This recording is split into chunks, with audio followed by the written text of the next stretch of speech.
All right, everybody.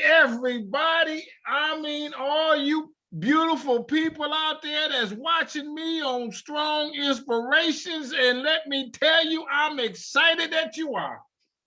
I am happy. You ever been happy? I'm a happy guy, and I'm really happy. Check it out. That the lady is on my channel today. I have did some research. I begged her to come on because she heavyweight, right? She the real deal. I begged her to come on, and she said, "Well, hold on, let me think about it." Bada boom, bada bing. I know she had to vet me. You know, I'm still at the vetting stage. They vet and they say, "Hey, man, you kind of new at it." Now, but check it out, everybody. I got 160 videos on this channel.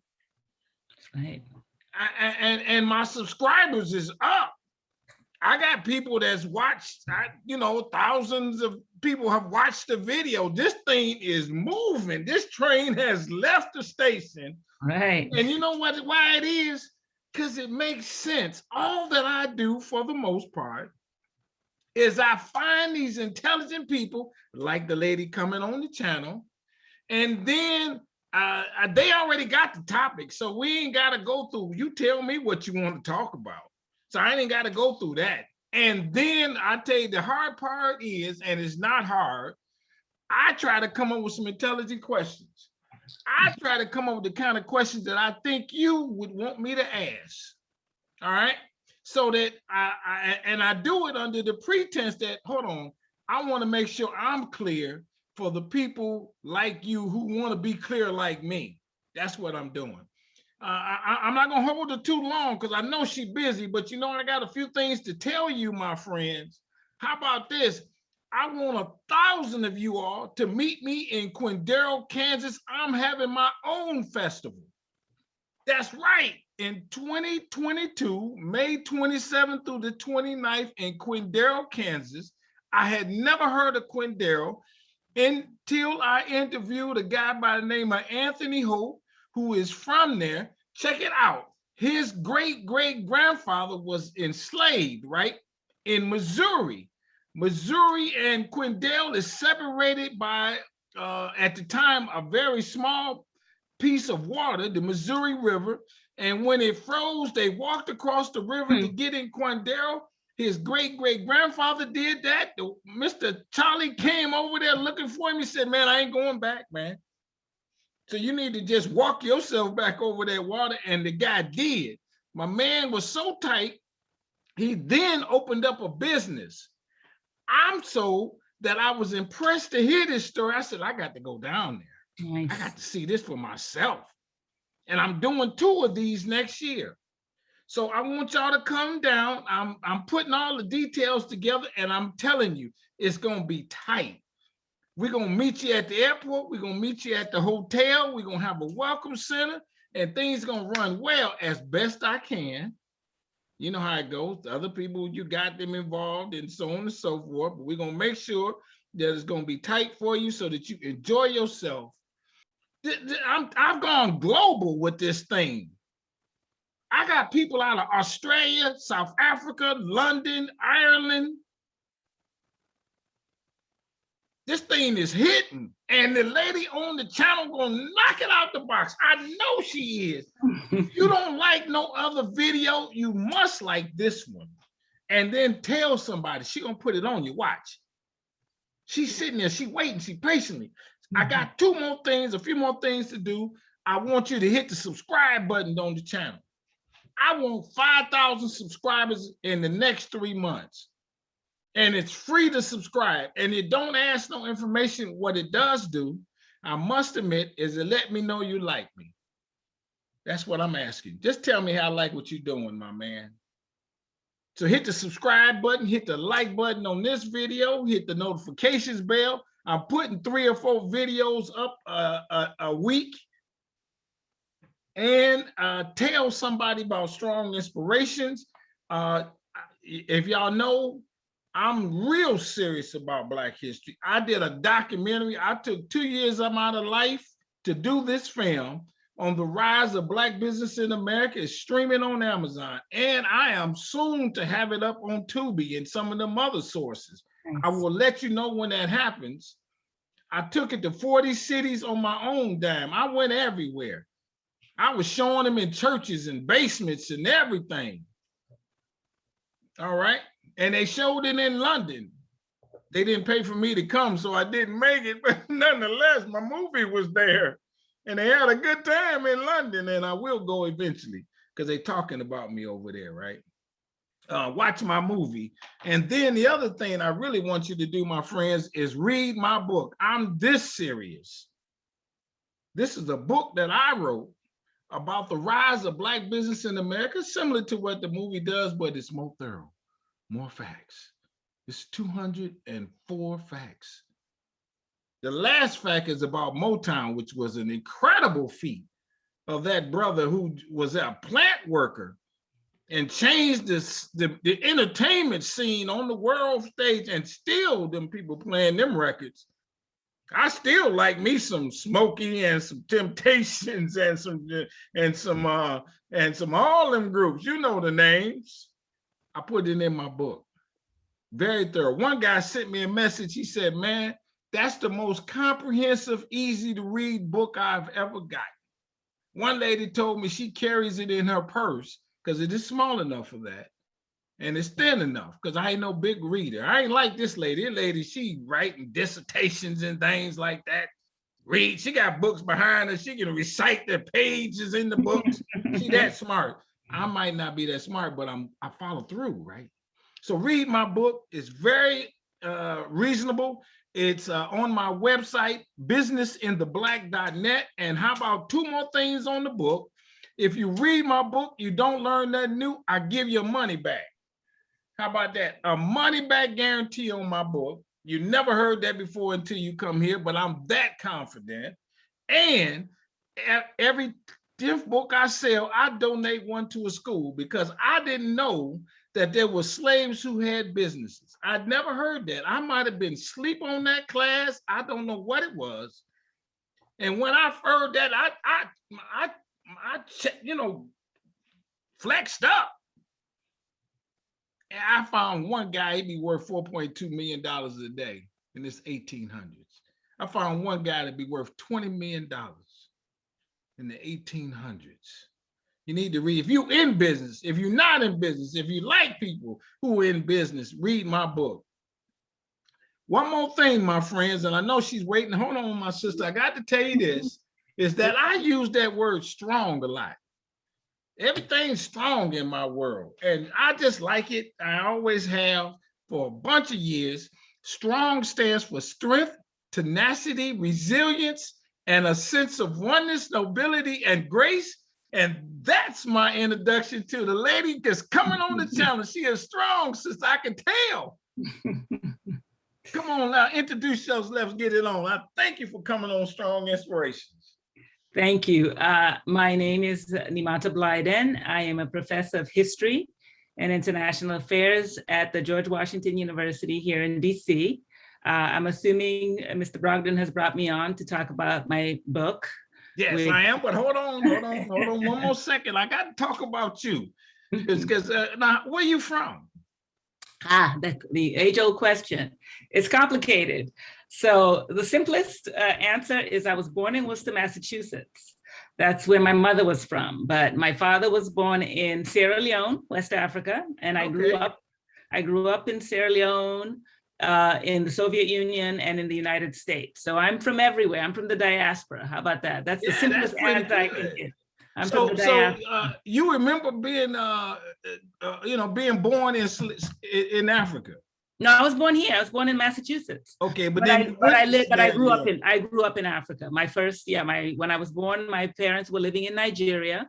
So Nigeria was my first home. And then I lived in Sierra Leone, which is my father's. Okay, so that's a lot of history right there, isn't it? Mm-hmm. Yep.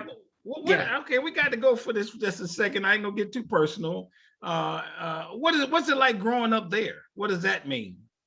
So from 10 to 17, I lived there as a younger child, but for my formative years, from 10 to 17 was spent in Sierra Leone. That's where I went to high school, secondary school. It was my father's hometown. That's where he was born. So I grew up there. My aunt was there, had friends that shaped me. Sierra Leone, as you well know, has a history that's connected to the United States. I am from the group, I suppose, if you will, of people who ended up in Sierra Leone, but came from the diaspora. Okay. Anybody who recognizes my last name know that I come from a pretty important lineage. I'm descended from Edward Wilmot Blyden, who was a pan-Africanist, some say the first pan-Africanist. And he was born in the Virgin Islands and made his way to Liberia and ended up in Sierra Leone, which is how we get to be there. I could be telling you I was from the Virgin Islands. Where is that in Africa? Where is that? Sierra Leone is on the west coast of the continent, right next to Liberia and Guinea. So if you're coming down the continent, it's on the Atlantic. It's on the Atlantic Ocean, right on the is that near bottom of the Ghana?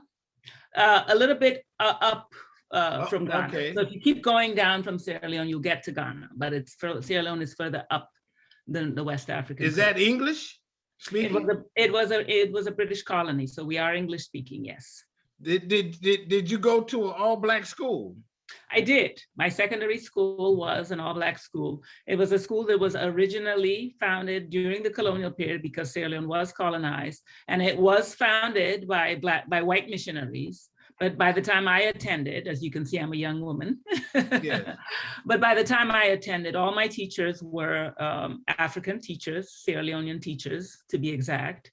Did they teach all black? Black history from that country? Did you hear of slavery growing up and that kind of thing?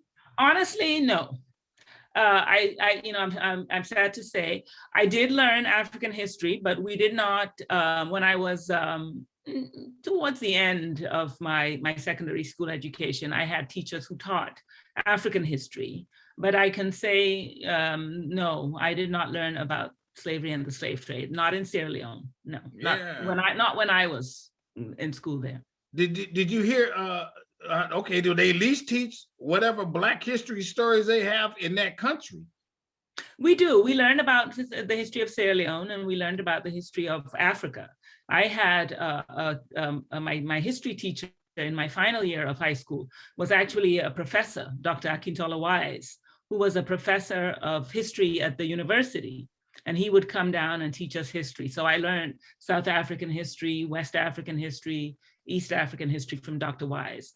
And whether that was typical for other high schools, I don't know. But in my high school, at least by the time I graduated from a high school, I had had some exposure to African history. Not African history is kind of the same in some respects. I don't know. I'm asking you as a question. As American history, when they talk about slavery in Africa, or they just dilute that and don't talk about that at all?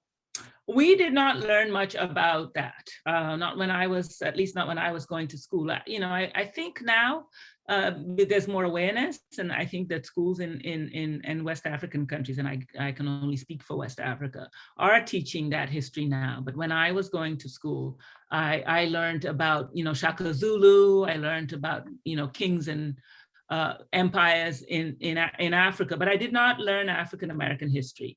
I had an African American mother, so I learned African American history at home. Yeah, but again, but there was slavery there. Do they talk about African slavery? I guess that's really what I'm kind of getting at. I did not get that. Not in my education. Not then. Of course, now I'm an African history professor. I do teach that to my students. Yeah, I did not get that. So what they probably did, and the timelines better, and they talked about African kingdoms and all that good stuff there, and then they skipped over a whole bunch of centuries. Is that maybe what we might say? In the school that I went to, history was something that you chose as a subject. It wasn't, so there were students in the school who didn't have to take history. So I chose history as a subject, which is why I got such in-depth history. I got you. But generally, if you weren't taking history, you didn't get that. I chose to do history as a subject. And so I learned all kinds of history, European history, mostly, but also Yes. African Yeah, history. we're gonna get to the story, but I like this because I'm not familiar with it. What's the grades scenario? I mean, we go through to the 8th grade, and 8th grade you go to high school. Is that similar there? No, secondary school in Sierra Leone was designed based on the British system, secondary school system. So we had what we called forms. So we didn't call them grades, they were forms. And so you start school like kindergarten, you have start school, and then in elementary school they called classes. So you go from class 1 to class 7. I did not go to elementary school in Sierra Leone, so I can't tell you what was taught in elementary school there. Okay. So you have from class 1 to class 7, and then you do an exam called the Common Entrance Exam. Okay. And once you take the Common Entrance Exam to get into secondary school.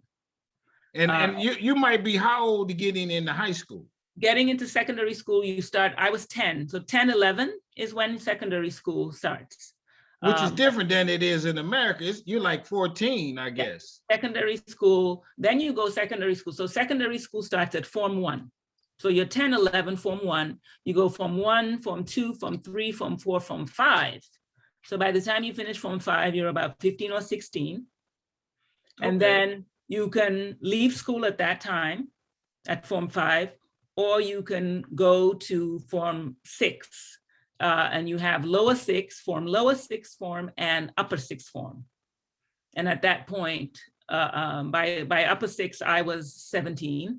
And then from upper sixth, you can go to college, or you can go out into the work world, or you could, go to college sometime after Form 5. So that's how secondary school was set up in Sierra Leone. So you might have gone to college at 17. Mm-hmm, mm-hmm. Yeah. Okay. Mm-hmm. Is that a good education there? I mean, I had a very good. Is it equivalent to America, that kind of thing? It was, in many ways it was problematic because it was based on the English education system. So we learned a lot about British stuff. We learned a lot about European stuff. Oh, really? As I said, I was lucky in my school. I was able to learn African history. That may not have been true for some other schools. Yeah, so it was a very strong education. Absolutely. We were taught very well. I did math, I did geography, I did science. I got you. Which I was horrible, but yeah, very good foundation. Mm-hmm. Did you go to school, all black school, or were there white students attending school with you? In my school, we had, Sierra Leone has a Lebanese population. And so there were a few Lebanese girls at my school. I don't remember any white students at my school, but but the children of white expatriates, because Sierra Leone, like many African countries, had a white European expatriate population. They would go to our schools. There were no separate schools for the children of Europeans in Sierra Leone. Not when I was growing up, but I was not growing up during the colonial era. Sure. My father grew up in Sierra Leone during the colonial era, and his education was much different from mine. Yeah, sure. Just one, I guess one, maybe two more questions. Did you have white friends, or everybody you saw were black growing up? In Sierra Leone, yes. Before I went to Sierra Leone, I went to school in Britain. So I could tell you the big difference between going to school in England with virtually all white classmates, and coming to Sierra Leone where all my classmates were black and from Sierra Leone. What did that do for your dynamic to have to go from, I got to talk, I don't know, the King's English with the white kids or whatever, you know how to explain this. Yeah. And then I got to go be with these black people. I got a little chip on my shoulder. Do they think you a little more proper? Did you have to fight because you were so smart? You know what I mean? If you don't mind sharing one of them. Yeah. No, not really. As I said to you, my family was pretty cosmopolitan. I had lived before I came to Sierra Leone. I had lived in England. I had lived in the United States. Right. I had gone to fifth grade for a semester in Mount Vernon, New York. Right. So I had come from, I had seen different kinds of education and been with different kinds of people. So it was nice. And people thought I was a little bit strange at first because I did talk a little bit different. Yeah, because of an accent or the words you said? Yeah, because I had come, Okay. and so I did, but not enough to be teased or to get into trouble. I seamlessly incorporated myself, and it was great. I mean, some of my lifelong friends are people I met. And you had to change your style of dress too, and clothes and that kind of thing, though, didn't you? Well, thankfully, we wore uniforms. So our schools, we had to wear uniforms. So we were all dressed the same. Oh, Yeah. and so did that somehow make you want to do history as a life career Mm. somewhere You along know, there? How did you want to say this is what I want to do? my family history, I think. We grew up hearing stories about as I said, our great-grandfather, about our great-grandmother. We grew up hearing stories of our family and their history. So I think it was kind of natural for me to end up being a historian, because I grew up, right from being a little girl, listening to my father tell stories about his grandfather, his grandmother, his mother. My mother also told her family stories about her family here. My mother is American, so we heard stories about her side of the family as well. So I think it just was natural for me to be interested in Black history, because I heard different kinds of I Black got you. history in my So family. But so when a person is interested in Black history like that, are they interested on a number of fronts? One being, I want to learn more. One being, I want to share what I know, and I'm sure all these are yeses, but still. And the other one is, I want to find something deep. I want to correct some that people tell me or that I've heard. Yes. Is it a combination of that? Mostly. I absolutely think so. I mean, I certainly, once I really started getting deep into African history, and it wasn't really until I was in college that I really got deeply into history. But it was this feeling of there's a lot about my own, and I felt like we, coming from the family that we did, we knew a lot about Black history. But even I, who had had such exposure to Black history, and came in, with the knowledge that, yeah, we have a history, and we have a history to be proud of.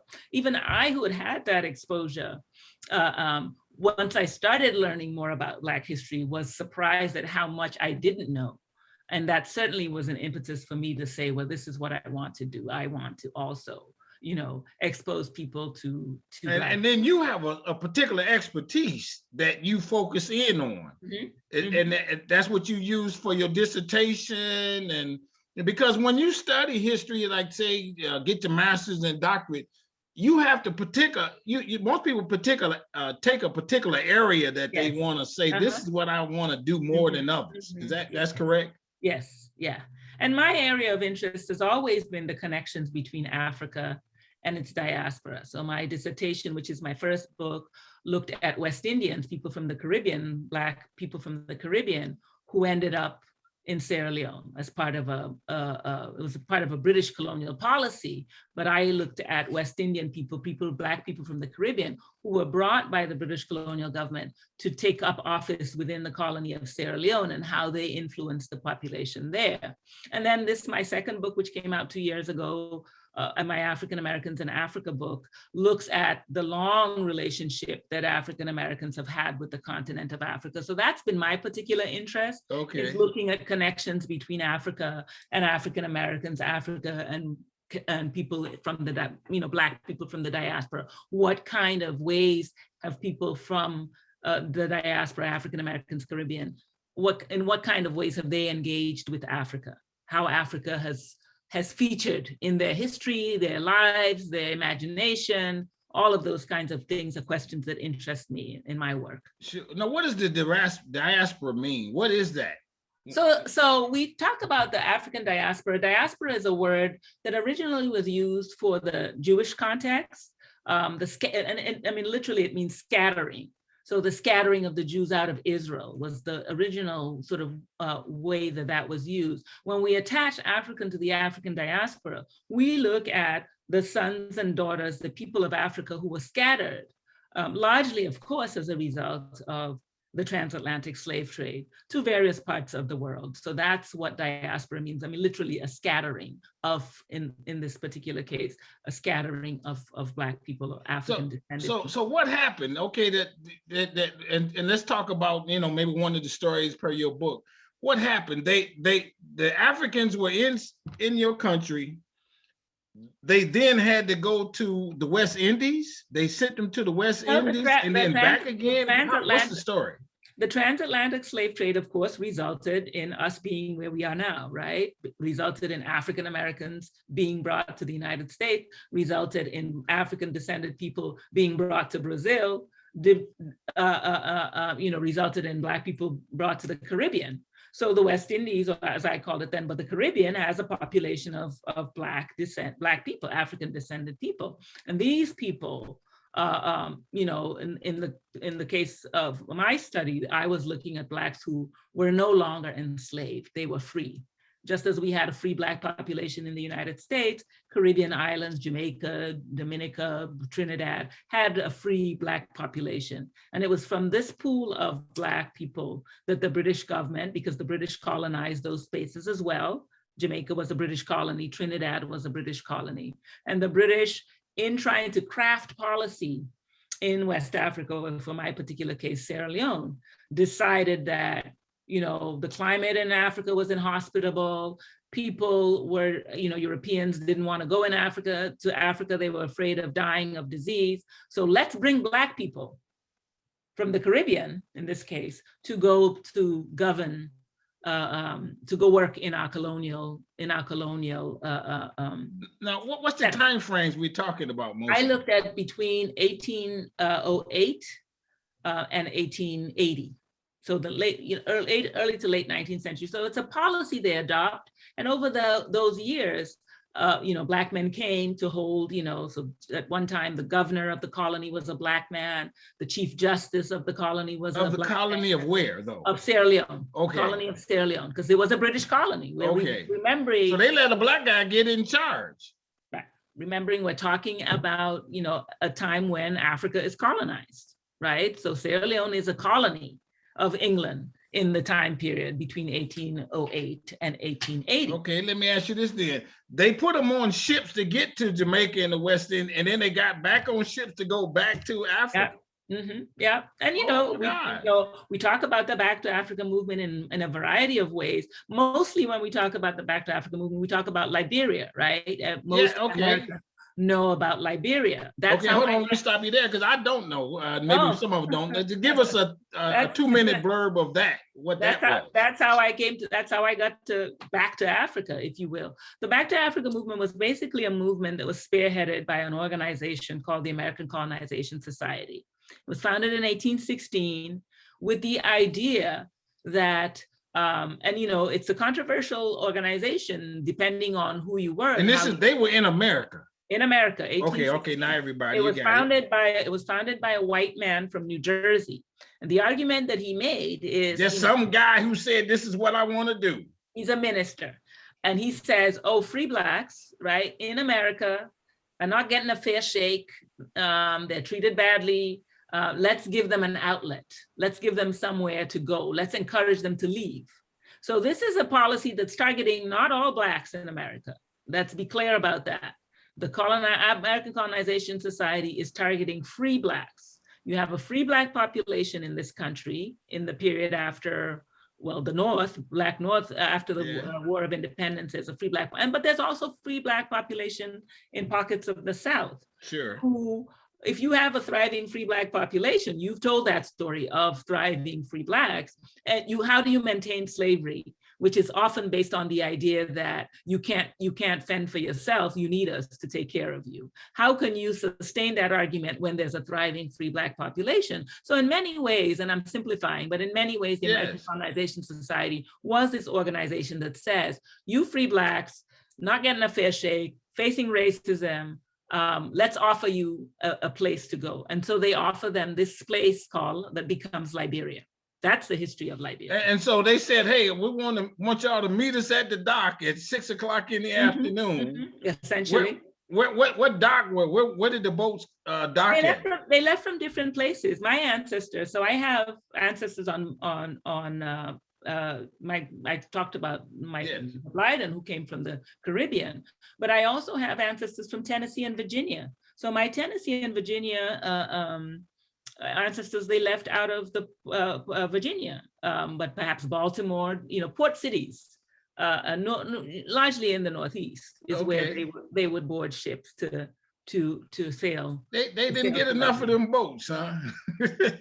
To sail to Liberia, and many did. Again, so I have in my book, I write about a man named George Erskine, who's actually an ancestor of mine. But George, let me tell you a classic story of what this meant, what Liberia represented for some Blacks. George Erskine was born a slave. He was born an enslaved man in Tennessee. He was freed by some white benefactors, and then he raised money.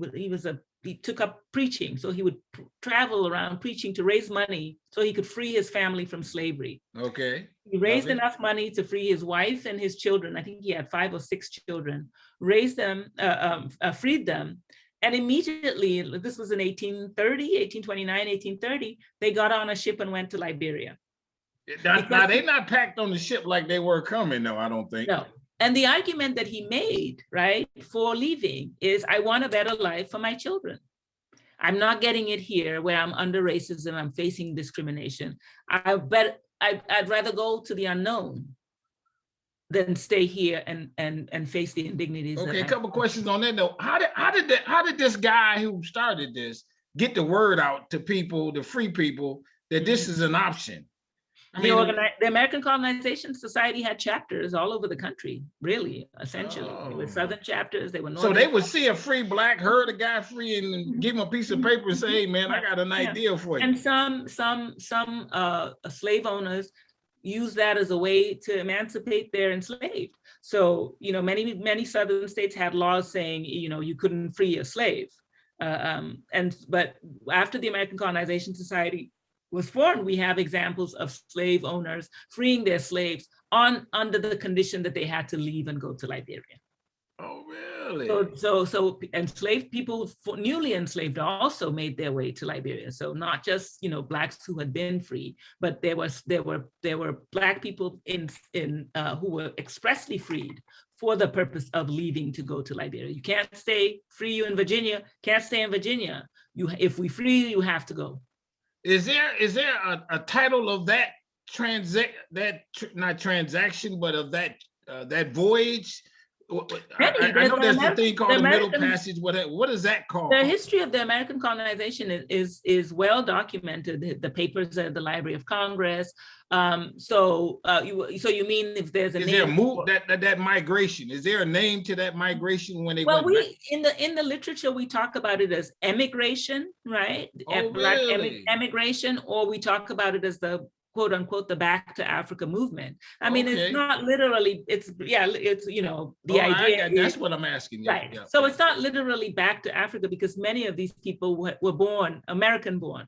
They weren't born on the continent. Got you. But the notion that they were going back to the continent of their ancestors. So we talk about it as the Back to Africa movement. How did he finance that? Huh? How did he finance the ships and everything to do this? He came up with the idea, but the American Colonization Society, right, which had a lot of prominent Americans. I mean, Liberia, the capital of Liberia, for people who don't know, is Monrovia. And it's Monrovia because it's named after President James Monroe.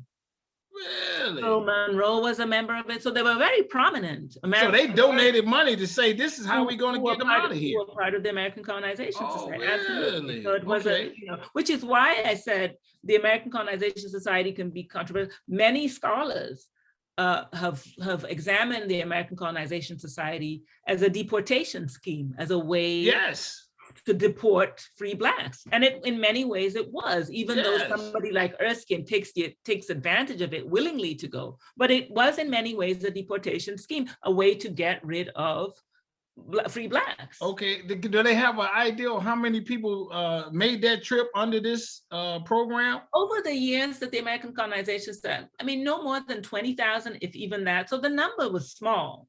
So when we talk Okay. about that movement, we're not talking about it in terms of numbers, but we talk Okay. about it in significance. What does it mean that a Black person, a free Black person, might choose willingly to leave, right? And that's a lot of what I talk about in my work. Yes. What were circumstances like in this country that would propel somebody? Oh, no question. Right? And so that's the significance of it more so than, no question. than the numbers. Yeah. Yeah.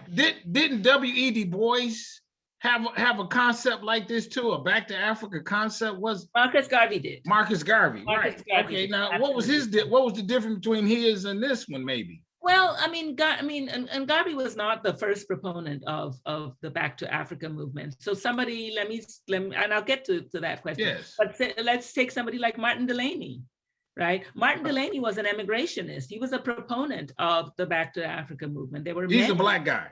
Yes, there were many, have your listeners should definitely look up Martin Delany. There were many Black Americans who encouraged that, but who were also critical. So Martin Delany was critical of the American Colonization Society.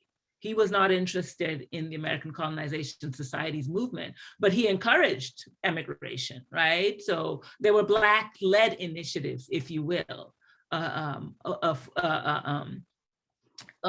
people who encouraged that kind of immigration. And Garvey was sort of a proponent of that in the early 20th century. So that's, several. So he's later, he's in the 1900s. He's in the 20th century, early 20th century. Yeah. But in between American Colonization Society and Garvey, there are other movements, some of them Black-led movements. I mean, you mentioned Arkansas. There was a movement out of Arkansas in the late 19th century. I see. Didn't know this. Okay. Yeah. Mm-hmm. Okay. And then this kind of does this parallel to what happened with, as you said, that they left the West Indies back to Sierra Leone? Mm-hmm. Is that similar type movements? No, we don't have the equivalent. We don't have the equivalent of that for the West Indies. The people that I look at were people who came under the auspices of the British colonial government. But individual people from the Caribbean did make their way to Liberia and to Sierra Leone and to other parts of West Africa, I imagine. So once Liberia is settled, for example, in the 1860s, a small number of people from Barbados ended up leaving Barbados. I think it was Barbados, leaving Barbados to settle in Liberia. So, but we don't have the equivalent for the Caribbean region of the American Colonization Society. Is Liberia just based, was it already a community, a country, or is it really just based of Americans who went there? Well, the nation that emerged, which ended up being problematic for the history of that country, but there were African populations who resided in all of these places. This were not blank spaces, and they negotiated for land and all of that. But again, depending on who you read, that was problematic too. Because they go back also. Remember that these people now have lived in the United States, they're Christian. So they also go back with a missionary zeal, with an idea that they're going to go uplift and civilize the Africans. That's part of this movement as well. Really? That's part of the movement as well. And so there's some problematics to talking about the Back to Africa movement, because they all go with this notion that, I talk about this idea of divine providence, this notion that, there must have been a reason why we were enslaved. Right? So we could come and be exposed to Christianity and civilization that we can bring back to our African brothers and sisters who were living in darkness. That was part of the rhetoric of some returning Blacks. I see, yeah. I'm better than you to some degree. Absolutely. Absolutely. Who gets the best deal out of this? When they get to Sierra Leone, is that a good deal? When they get to Liberia, does that become a good deal? That's a complicated question. And, I think the answer to both, it's different a little bit. The experiences are similar, but different, because those who go to Sierra Leone go into a colony that's governed by the British. So it's a colony. So they're governed by whites in Sierra Leone. Liberia ends up At the beginning, it's governed by the American Colonization Society, but in 1843, Liberia becomes an independent nation. And in 1843, Liberia has a Black president. And from then on, it's a Black republic. Love it. It's a Black republic. So those who immigrate, so, my grandfather, if you asked him, my great-grandfather, Edward Blyden, if you asked him, would tell you this was as critical as he later on in his life became of Liberia, would have said as an 18-year-old in Liberia, he got there in 1850, I'm a Black man in an independent Black republic. And he got a lot out of that. He went to university, he was a teacher, he was a diplomat. I love it. He achieved great heights in Liberia. But, there were indigenous populations who did not fare so well under the Americo-Liberian, who, like all settlers, right, wanted land and encroached on native land. And so there was friction between those populations. So, who got the best deal, I'm not sure is necessarily even the right question. Yeah, I got you. Couple more. Is there somewhere along here a light-skinned Black, dark-skinned Black dynamic, something in that scenario somewhere? There is. And you're talking to the right person, because my great-grandfather wrote a lot about that. And the many problems that he ended up in his life having with Liberia, which is how we ended up in Sierra Leone, did have to do with that, what he called that caste distinction, that difference between darker skinned and mulatto. So was he darker skinned, or he was not? He was. Oh, okay, I got you. Mm-hmm. So there was that. That was definitely something that reared its head in Liberia in ways that did not come out with necessarily good consequences. Absolutely. Okay. Is there a ha-ha moment for you somewhere in your research that really just, it kept you up at night, where you just said, wow, I never knew this, they never taught this, and when you speak on it, people like, man, you know what I'm saying? Is there something like that? Geez, you're the second person that asked me this question, and I really should have a good answer for it, a quick answer for it. But in many ways there isn't. I know a lot. Yeah, right. Sure. I'm just kidding. Sure. Sure. But no. I want to, because I think maybe one of the things that I discovered in or at least working on my last project was to see, we always read about the Du Boises and the famous people and their views on things, on whether it's pan-Africanism, whether it's on the Back to Africa movement. So I think the answer to this question would be to see how every day, for purposes of my last book, how everyday African Americans understood their connection to Africa in different ways. I think that would be what it would be. I knew how Du Bois thought about Africa. I knew how Henry Highland Garnet thought about Africa. I knew how Delaney thought about Africa, David Walker. But the everyday men and women whose, little, letters to the editor, for example, in a Black newspaper, who would reflect on their connection to Africa. I think that would be the thing that I think would be my I love it. One more thing. What is pan-Africanism? So pan-Africanism, when we talk about it, we talk about this idea that all people of African descent, right? Pan meaning global.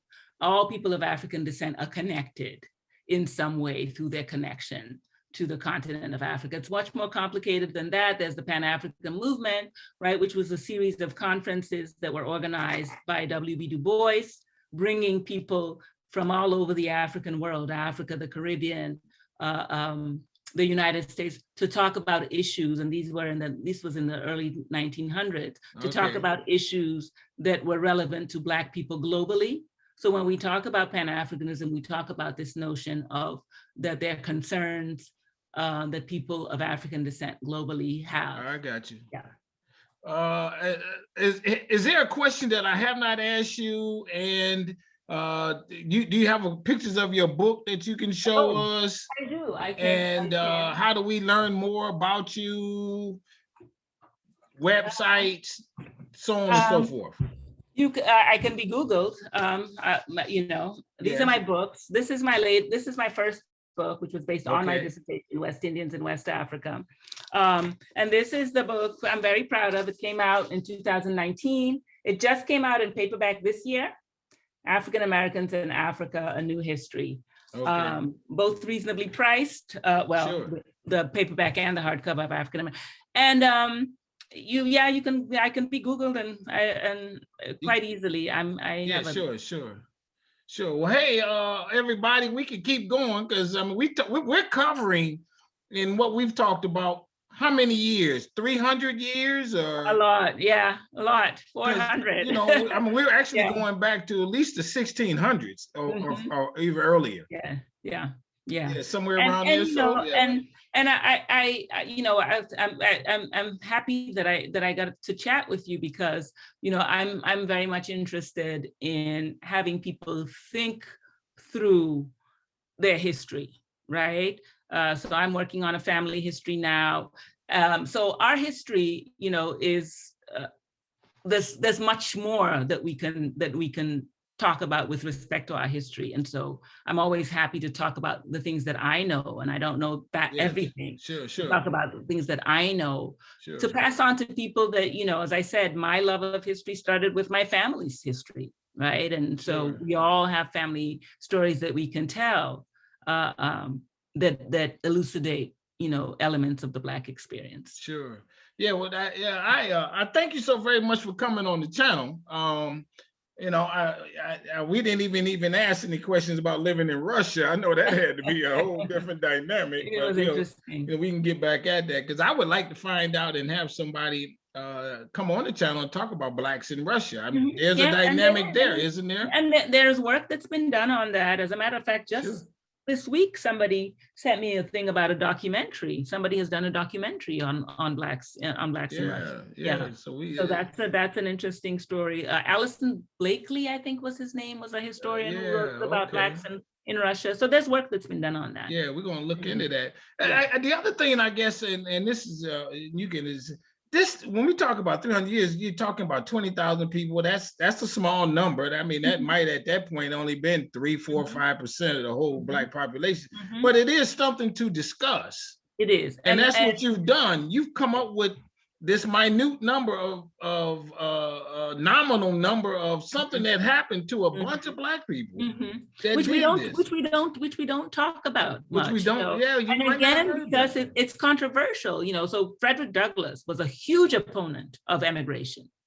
Every chance he got, he condemned the notion that Black people did not belong in this country, right? And that they should leave to go to Liberia. Oh, so he did not want it to happen. No, there were many. David Walker was a critic of colonization because they saw it as an attempt to get rid of free Blacks. And it was in many ways, right? What happens if all the free Blacks leave? What will happen to those of our brothers and sisters who are enslaved? I love it. I understand that. Right? So it's one of those things that one has to come at with nuance and complexity because, for some it was liberation, right? George Erskine goes, in a year he dies.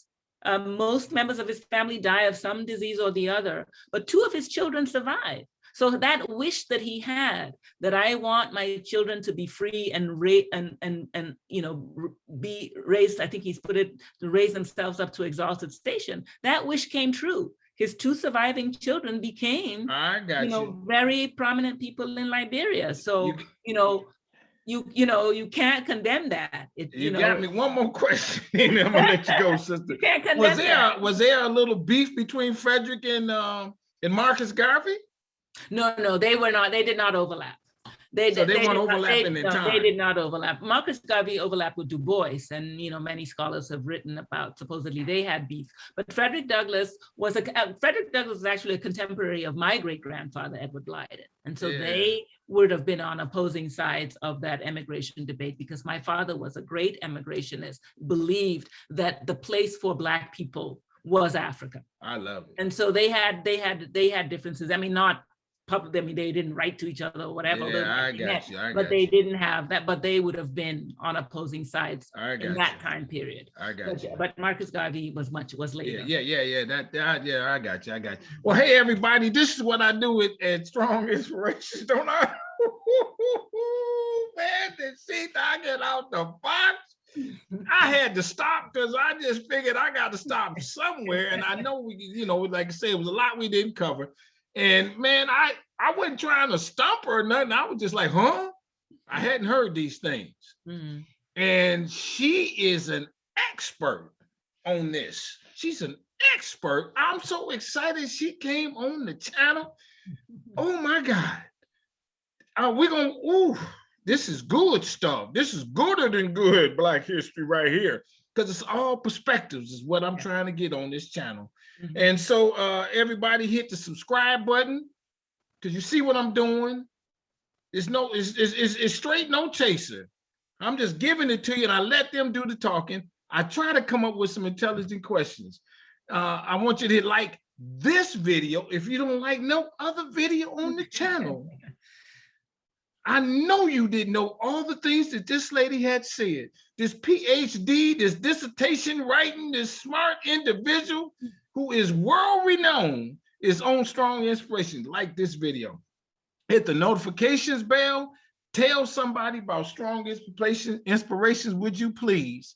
And to you, my sister, I say with all sincerity, I mean all sincerity, I want you to stay strong, stay safe, stay on your grind. I love it that you did this, that you had those background that you had with your family, and that you lived through your potential.